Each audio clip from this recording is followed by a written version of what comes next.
Welcome back to the Save the Good Girl podcast. I am your host, Erica. And if this is your first time, welcome. You are in for a special treat. Today, we are going to talk about how it feels when you lose your butterflies. You were very hopeful and excited about the idea of love, patient, working on yourself, drinking your water, minding your business, just succeeding in life. And then something just doesn't feel right. And you've been waiting and you've been patient, and it's just kind of like, what's happening? So what's going on? So we are going to talk about that because I have some things to say in regards to losing the butterflies and potentially how can we get them back. All right. So you felt that? It's like, all right, we're gonna get into this. We're gonna get into this. Usually I like to record my episodes where my energy leads me so that I can really make sure that I'm giving you true authenticity of how I feel. And for it to be raw, because it doesn't make sense for me to talk about something and I don't have my emotion in it. And I feel very connected to this topic because I feel like I'm in that space. I feel like I'm in a space where I am losing my butterflies. I am. And I've been feeling like that for a while. And, just to kind of give you some background about me, I am a hopeless romantic. I truly love love. I think it's beautiful. I encourage it. The right type of love, not the love that, right. Not the love that people think is love, but it's not. Healthy love, healthy relationships, healthy love. I encourage it. I think it's beautiful. I think when you're with someone who truly loves you just for who you are, and that's enough, I think that's amazing. I feel like love has been extremely conditional lately. I love you until. I love you until you're too broke. I love you until you're too sick. I love you until you're too annoying. I love you until you're too messy, right? And it's like these are the things that are breaking people up. But then I do feel like there is a lot of love, like really good, beautiful love out there that it's not being like publicized the way it should. And I will say this is where social media and certain shows do come into play. Like I love watching Black Love. I love watching The Proposals. And I know, like, when you're watching TV and stuff like that, it may not give you the full accuracy of what's really happening in a relationship. But it's like a relationship is going to have its problems. Like that's inevitable. Like you're going to argue. You're not going to like this person all the time. You may love them, but you're not going to like them all the time, especially when you're with somebody for a while and you're growing and they're growing and you guys may not be growing at the same time, or you may be going through something personally and they're not, and blah blah blah. I know. But I'm talking about the type of love that is like super deep and you can sense that it's deep. And I think what happened was when I was younger, I don't think my expectations were as strong because, of course, I'm young. I'm just trying to, understand myself, really focus on my career, really focus on getting promoted and doing all of that. And I was talking to little stragglers here and there, but nothing that was like made me feel any type of way. And now that I look back at it, I think at the time I would think, oh my God, I love this person and I really care about them. I mean, I would think that, but now I'm looking back and I'm like, maybe not. And I just feel like as I got like have as I've gotten older, my soul is craving something a lot deeper. And I just don't want to waste my time with just anyone at this point. So it's weird. It's very weird because as I love for others, and I think when it comes to me, I'm just kind of like, I don't know. Like, it's weird. It's like, I don't know, and I think it's because I'm just tired. I think it's just because I'm tired. And I feel like when you are single and you're working on yourself and you're doing different things and you're trying to put yourself out there and with your career and your family and your friends, and it's just kind of like, eh, like when it comes to love, I'm like, eh, I mean, I guess it's a very awkward thing because I'll be honest, I'm not gonna sit here and say that I'm like on thousands of dating websites, I'm meeting multiple people, and I just can't find the right person. Like, I'm not. I'm not really putting myself out there like that. And I think that's why I'm, talking about losing your butterflies because dating does not excite me at all. It does not excite me at all. I would like, if I could have it my way, I want God to be the matchmaker. I really want this person to come into my life and like, I know that God did it. I'm not saying I'm going to find him when I'm home, but like, you know, maybe if I like go to the store or I put gas in my car and he's like, dang, she look good. Like she's pretty. And I just think she's gorgeous and I feel like she's a great personality. And yeah, I'm just going to marry her. You know what I mean? Why can't it be like that? Like, God, why have to go through all this crap? So yeah, so I just feel like it's like I know what I want. And I think a lot of us know what we want if we really think about it. It's just knowing how to get there. And I think when you lose your butterflies, what happens is you don't have that spark. You don't have that energy. You don't have that fight. You don't have that strong hope. Like it's dwindling, it's dwindling because you're frustrated. Or maybe you are dating. Maybe you are dating multiple people and you can't find a connection. Here's the issue is not dating. Actually, the issue is not dating. I'm a woman at the end of the day. If I wanted to go on a dating app right now, I can click on whatever person and go on a date with them tomorrow. That's not really the problem. Going on a date is not a problem. I think the main issue is the connection, like truly connecting with this person, like where you can really be yourself, like really be you. And I say that because I think a lot of people get into these relationships and they're not really themselves. And then they get married and they're not themselves. And then 5 years later, it's like, I was never this way and until I met you and right. And I just want to be myself. So I feel like having a connection, that's the hard part. The hard part is the connection. The hard part is being yourself, right? Whether the person agrees or disagrees with you or whatever, but you're yourself and you're actually excited to speak to them. Like I can't be like, oh, whenever somebody texts me, oh gosh, like what do you want? There should be some sort of excitement there. There should be like, oh, he's texting me, like the butterflies. The butterflies. And it's like when you lose those butterflies, it's not like it's impossible for them to come back. They can easily come back for the right person that can make them come back and who's willing to fight for you. I think people give up so easily after one disagreement, one wrong thing they see. It's like, oh, I'm done. And it's like, I'm a human being, sweetie. I'm not going to promise you that it's going to be like roses and butterflies all the fucking time.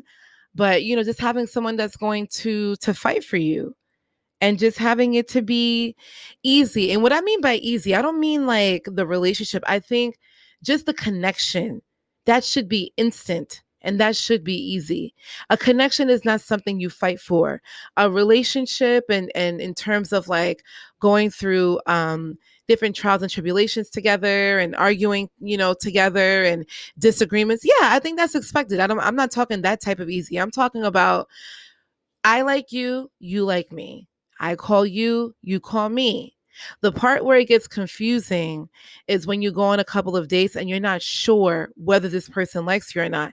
And that's the part I don't like. I need to know. And I will know. I feel like you will know. You will know when the person likes you because their communication is consistent. They want to see you. The conversations has been elevated.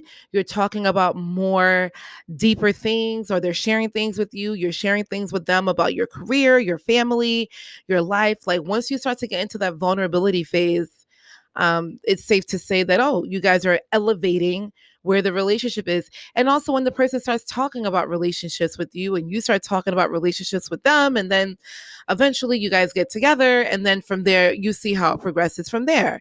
So I do believe that the beginning introduction of someone, with the connection, I think that should be easy. I think that should be like, wow, we click. Like I like him and I know that he likes me. Like I'm not second guessing it. And I think this is where a lot of places where women get a little confused, and men, because you're not sure. Like just because somebody's texting you and responding to you and hanging out with you doesn't mean that they really like you like that to be their girl, or, you know, their guy. You know, it doesn't mean it doesn't mean it doesn't mean much until there's extended action after that. That's how you're going to know. So I feel like, you know, when you're losing the butterflies, when you feel like you're losing your butterflies, it makes you sad. It makes you sad because you don't want to feel this way. Like, I don't like that I'm losing my butterflies. I don't like that I feel this way. I'm not out here like, yes, I'm losing butterflies. I'm happy. Like, no, it's not the best feeling in the world, but it is a feeling that I want to explore. And I know I'm not the only one that feels this way. When you're just kind of like tired, you're tired and you're just like, I really want to connect with someone that I really like and they really like me and they're consistent and they're reaching out and I feel like I can be comfortable with them and I can share things with them and it feels good. I feel like your butterflies, you know when it's back because you feel good. You're not uncertain. You're not confused. You're not trying to dissect text messages with your friends and saying, okay, so he texted me at 10:04, but I texted him at 7:30. So what do you think that means? You know what I mean? Like, no, you ain't got to do all of that because the person that connects with you, they're not going to keep you in wonder. And I always said that since I was a young girl, and I still believe it to this day. Even if somebody has something serious going on with their life, if they like you, they will tell you because the last thing they want is for you to be confused. Okay? So when somebody says, oh, I was going through something, and that's why you want to ghost and disappear for like 2 weeks, I don't know. I have a whole episode about ghosting, by the way. My gosh. Oh, yeah. I'm not even going to start that now because I'm just going to change the whole direction. So, yeah, I truly believe that. And the thing is, once you do have that connection with someone, how do you know? How do you know that this person is the one? Let's talk about it.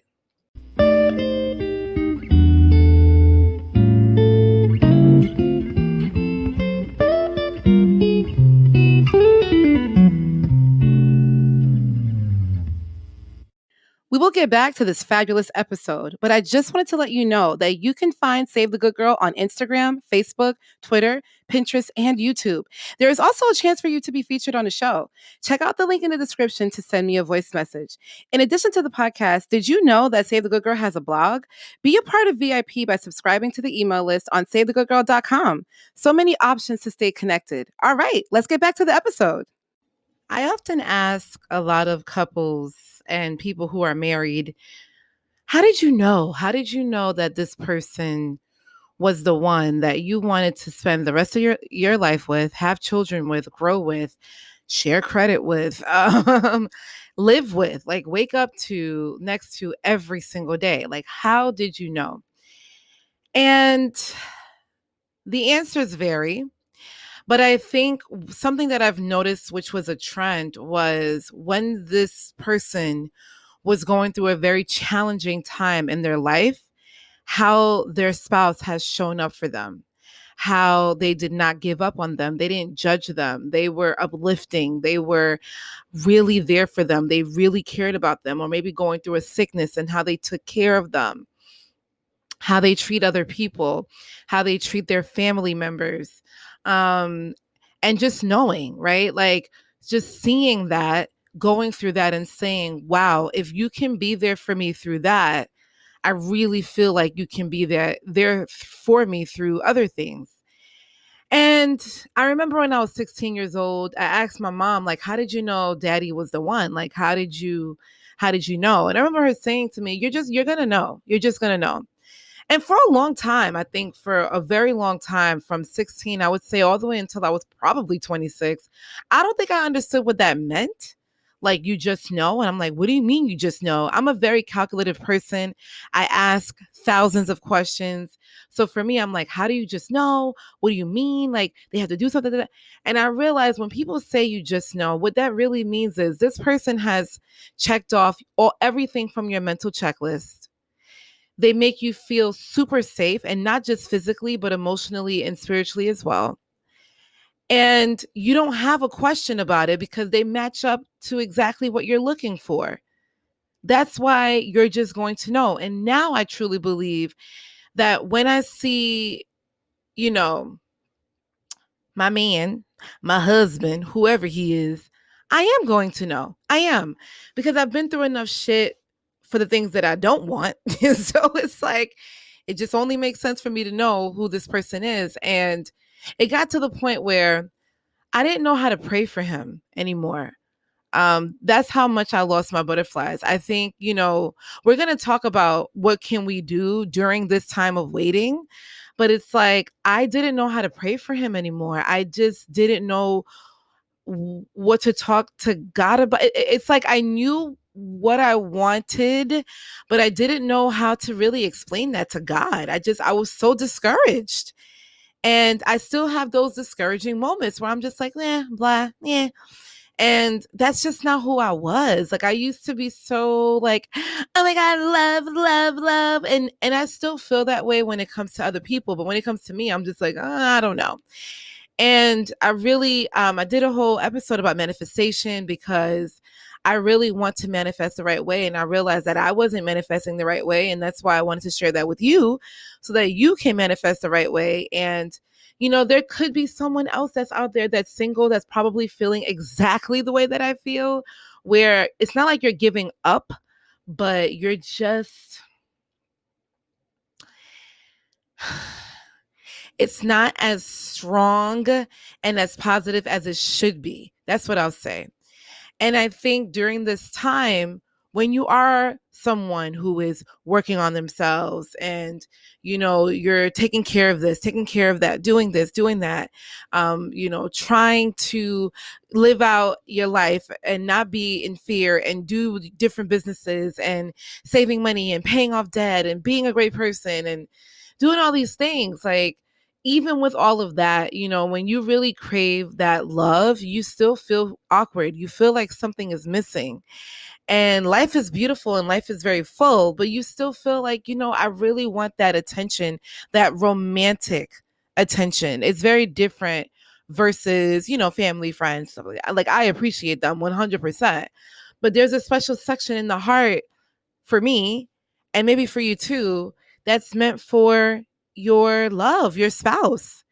And I really do feel that once you are with that person, that makes you like, your walls are just down, like your guard is down.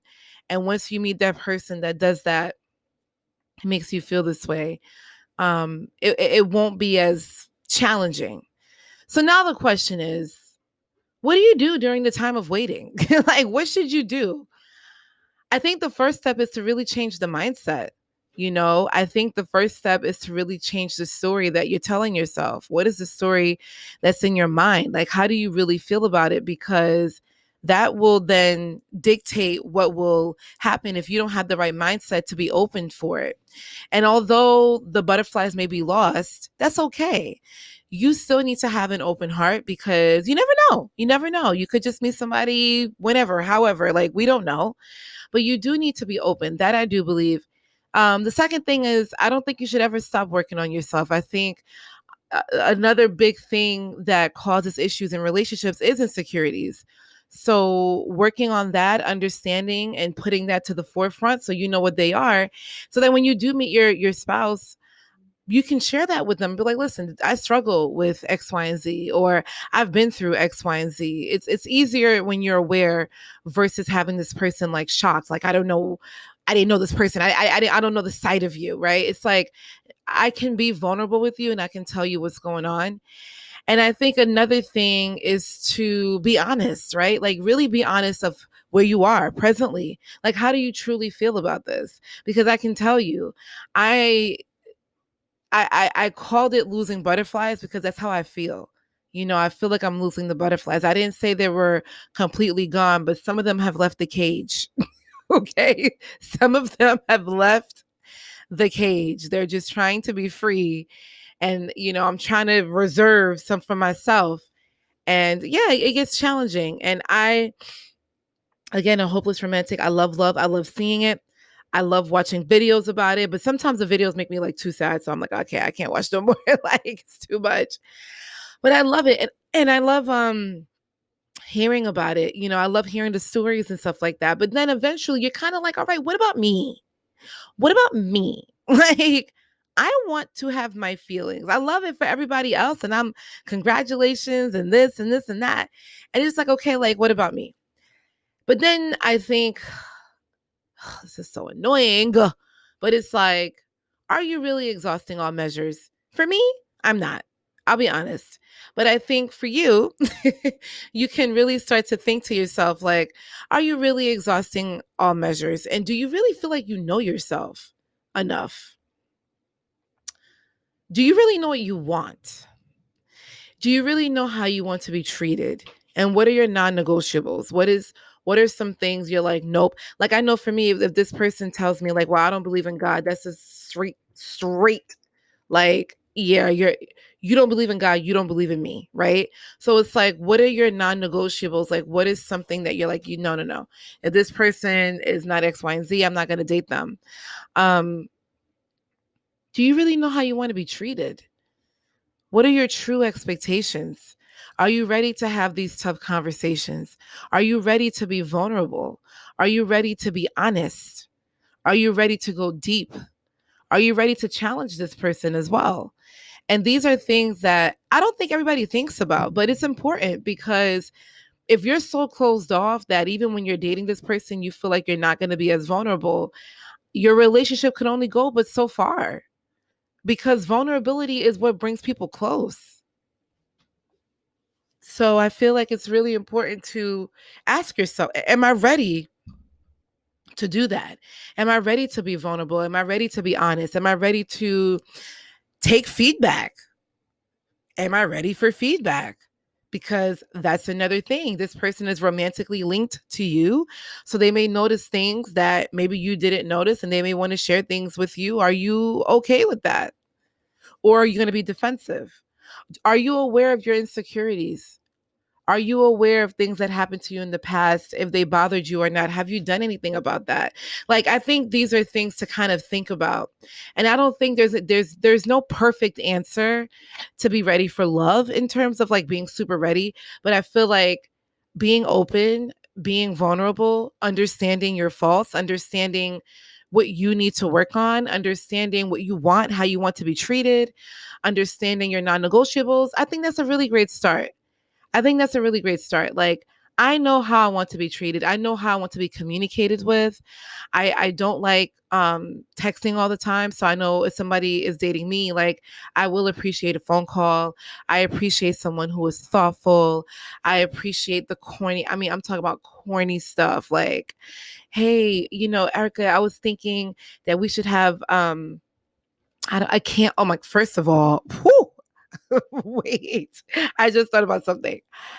If I met someone who says to me, Erica, I was thinking that we should have a date at TJ Maxx for candles, I'm proposing to you. How about that? Like, seriously, I love candles that much. But that's what I'm saying. Like, someone who's going to pay attention to that, right? And know, like, I know that she loves candles. I know that she's going through a rough moment right now, but I'm going to be there for her and really try to support her. And she loves candles, so I'm just gonna get her a candle. I love stuff like that, right? So thoughtfulness, someone who's supportive, like super duper duper supportive. I need that. Like, I want to talk to you about everything, whether it's my career, whether it's family, whether it's my own emotions. Like, I want you to be my best friend. I want to talk to you about everything. I want to have the relationship that I have with my best friends with you. So with me knowing that, With me knowing that family is important to me, so I need you to understand that. With me knowing that when I hear the word us against the world, I don't like that. So that's just me, right? Us against the world scares me because I feel like um number one, there's other people that were in my life before you. And I think sometimes, not all men, okay, but some men, they don't like girls trip. They don't really care about friends like that. They get real funny style. And I'm not saying that my friends are gonna be everything, but I need my girls time and I need my alone time. Like, are you okay with that? Right. And just like, I just want to have fun with you.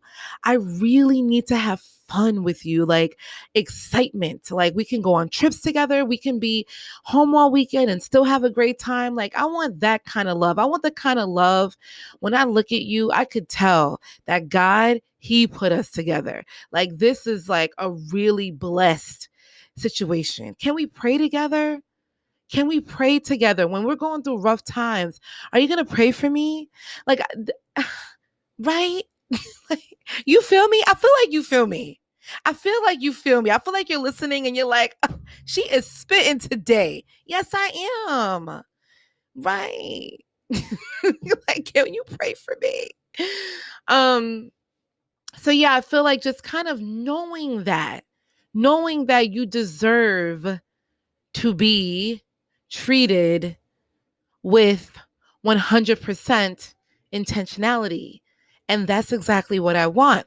So when I think about these things and I think about the waiting period for that, because I don't want to just be with anyone. So it's like, I need to be intentional with myself.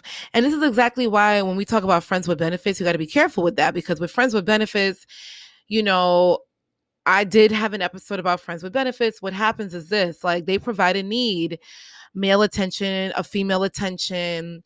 You have the conversation. You still get that romanticism ish, right? Romanticism ish. They can provide a sexual need for you, and then that's it. So my issue with friends with benefits is that when you want something a little bit more, you can enjoy it for that moment, but when your soul is craving more, the friends with benefits thing is not going to satisfy you. Friends with benefits is like having a cookie when you're starving for a meal. It does, you'll enjoy the cookie, ooh, nice, tasty, but that's not that's not a Thanksgiving meal, right? So you got to be careful when you're losing your butterflies, because when you lose your butterflies, you're in a very vulnerable state, and you can just talk to anyone and just be with anyone just to satisfy that loneliness that you feel, because it's like, damn, I've been waiting for a while and this guy is cute, but I'm not going to take him seriously. I'm just going to entertain him. So it's like, why do we do that? Why do we just entertain? Because we want that attention, and that's okay. That's all right. But just beware, because when you do want that attention so badly, you'll get it, all right? But it's not yours. It's not yours. It's not a consistent thing, and you can't even get mad at that either. Like, that's why friends with benefits is so damn tricky. Right, I felt that. Right. Yeah, I hear you, girl. Right. So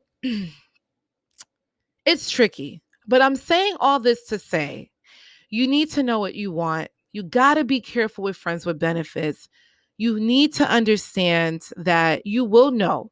You will know the person is for you when you really know yourself. That's how I feel.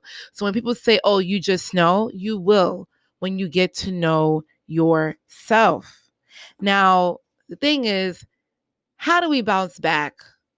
How do we get out of this awkward phase? It's so awkward, yo. It's the most awkward feeling ever when you're single, to be in this situation right here, this gray freaking area. Okay.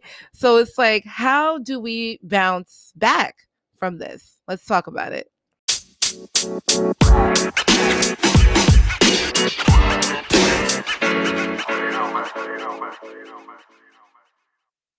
Here's the thing. You can continue to be your best self, be the best version of yourself. You can continue to work on yourself and understand your own personal challenges. But I do believe that when you have lost your butterflies and you are yearning for that love, there's only but so much you can do, right? Until you feel like I'm doing everything that I possibly can for me. And then from there, if you choose to really put yourself out there, I think that's a really great option. Hopefully you don't get so discouraged where you don't want to do that, because I've definitely been at those places and I still kind of am. But I think the most important thing is really to be open and to be honest with yourself. Like, really stand for what you want, really understand what you want so that you can articulate that to the person whenever they decide to come through. Because we don't know, right? Love can happen at any moment, at any time, at any point, where you are in your life. It can happen at any moment.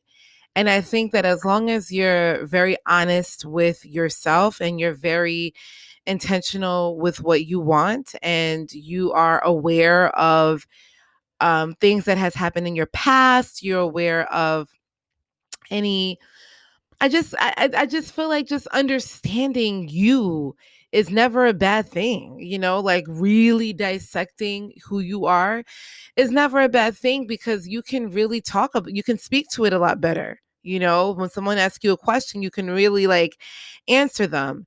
And also, you don't become a mold, you don't become a sponge in terms of like, whenever this person says something, you're like, oh yeah, I feel this way too, or I want that too. You're not easily swayed because you're kind of true to who you are. But at the same time, you're open to the possibility of evolution, right? Because you can always learn from people. So don't be so closed off where someone's trying to teach you something and you're just kind of like, yeah, no, I'm good, right? So there's a way of dealing with that. And I think, talking to people, talking to couples, and that also I feel like really helps reignite the butterflies, because it shows you that, oh, this can happen. Like, like it's real. It's not like, it's going to be like this forever. There's people that has had really great success stories, and holding on to that. Watching and guarding your thoughts. I have a manifestation about attracting love that I actually listen to myself. So I would say, listen to that, listen to that, write out what you want, like really write out what you want. I have written a list of things that I wanted in a guy a few years ago. I think it's time for me to update that. And it's not a list where it's like I have to look against it if you don't have it, but it's just more so for me. Like, what do I value? What is important to me? Like, you need to know those things. So, writing out how you feel, being grateful for what you do have, acknowledging your past pain. Are you really over your ex? Are you really over what has happened to you? Because if you're not, that will then go into the next relationship, and that's not fair. So just kind of dissecting that pain, dissecting, where are you? Are you free? And if you're not, then how can we get to that freedom in order for you to be super open and really ready for the next person? Because what we don't want is to find the right person, but because of our own setbacks that we have created for ourselves, or just the pain that we haven't fully healed from, now we have kind of, messed up something that could have been great. Although I do feel that at the same time, if it's for you, it's for you, right? So I feel like regardless of what, if it's for you, it's for you. But at the same time, I also do feel that it is very important to understand your past pain. And are you healed from that? Are you healed? And if you're not healed from it, are you strong enough to share that vulnerability and say, yeah, you know what? I went through this and I'm still going through it, right? So that the person can be aware of what they're kind of getting into and stuff like that. And I also just feel like, when you have lost your butterflies, or you feel like you're losing your butterflies, it's okay to have a down moment. Like, you're not going to be up all the time, and I think that's all right. It's okay to have that moment. But it's also kind of like, sometimes it just kind of feels like life is just so routine, and you're like, listen, I need a shift, right? So it's like, I need a shift. Like, I want love. And I think it's okay to say that. It's all right to say, like, I want love. I want to be in love. I want someone who's going to be my anchor. I want someone who is going to be supportive. I want someone who is going to love me for who I am. I want someone who is going to just be there for me fully. I think that's okay. I think it's okay to say it loud and proud, that this is what you want. And now it's kind of like, okay, so like, how do we get there, and what should we do? Nothing. I think it's just letting the universe takes its course. Sorry. I think if you're online dating, okay, sure, online date. Be open to meeting other people. Somebody wants to introduce you to someone, okay, sure. Be open to that. And just really be yourself. More importantly, be yourself. Be proud of where you are. Be proud of where you've come from. Be proud of what you can bring, to this relationship. Speak to your relationship. Speak as if you already have it. I do that a lot. Yeah, well, my man, he ain't here yet, but he's on his way. I'm always saying that he's in traffic, but traffic is getting clear. And speaking of traffic, make sure there's no traffic with him coming to you. If there's anybody in your life that's like just kind of straggling along, yeah, you might want to let that go, because that could be blocking your blessing right there. So it's just kind of like understanding all of these things and just being aware that, love is still happening. It's still happening. There's a lot of success stories. And I actually, like, one of my friends got married, and I set out for her bridal. I gave her a bridal gift. And in the bridal gift, I didn't give her a bridal card. I actually gave her a thank you card. I gave her a thank you card because I wanted to thank her for not giving up. And that's why she was able to get married, because she still had that hope. She still, even with what she went through, like, she was still hopeful. And even with her discouragement and frustrations, she still kept going. She still kept going, and she was open, and now she's married. So I do appreciate hearing the triumphant stories of, this is what I've been through, this is how I overcame, this is what I've done. I love that. I love that. And I think that will happen for the both of us. I think that would happen for us. I really do. I really feel like, it's on its way. We just got to shift our mindsets a bit. We got to shift our actions a bit. Feel the feelings, let the butterflies get loose, but just keep some for yourself and understand that love is on the way. It's coming.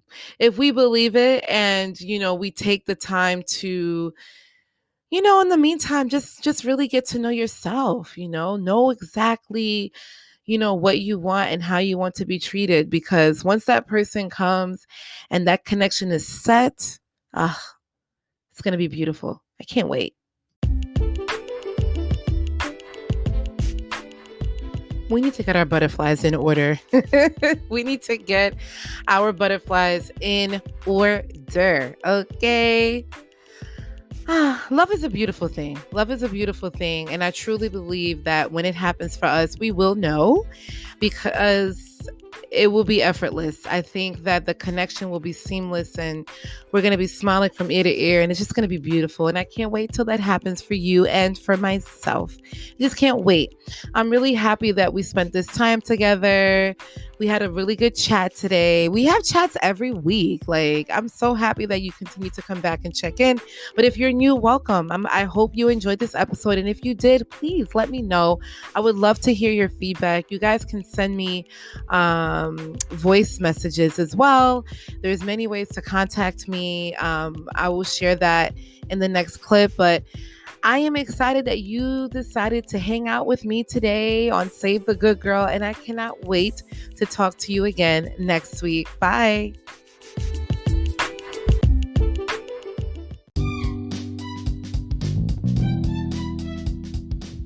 I feel like we're connecting, so let's make sure we're connected.